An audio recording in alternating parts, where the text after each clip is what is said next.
थांनाय सुनिबारखालि सासे फिसाय गोनांखा हिनजावसाया सोरबा सेंग्राजों खारखोमानानै दं। क'क्राझार डिस्ट्रिक्टनि सिङाव थानाय उल्थापानि ब्रह्मपुर गामिनि जोंसार हाज'वारिनि आंगो बिसि रसिना बसुमतारिया दा गोमानानै दं।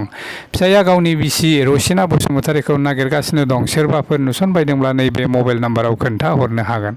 अब्ला फै मिथिनानै लानि बिनि फिसायआ खौरां बिजोंनि गेजेरजों मा फोरमायो।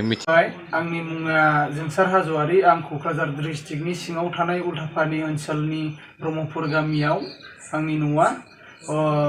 थांनाय सुनिबार बारायाव आंनि बिसिया गोमानानै दं। दासिमबो नागिरबाबो मोनाखै। बेखौ सोरबाफोर नुबाय बायोब्ला अन्नानै खोन्थाहरबानो जाबाय। कन्टेक्ट नाम्बार होदों। बिनि मुङा रसिना बसुमतारि बुङो। बिनि बिमा बिफानि गामिनि नामा हग्राजुलि खासिबारि होनो। दा बिथाङा सोर हौवाजों थांदों ना सोरजोंबा खारलांदों बेखौथ' जों दा मिथिला।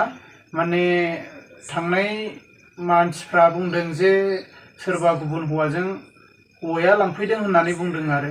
ओमफ्राय जोंबो खाथि खाला नागिरदोंमोन, कन्टेक्टबो लादोंमोन, नाथाय मोननाय जायाखै। बेनिखायनो सोरबाफोर मोनोब्ला अन्नानै नैबे कन्टेक्ट नाम्बाराव फन बुना खोन्थाहरबानो जाबाय।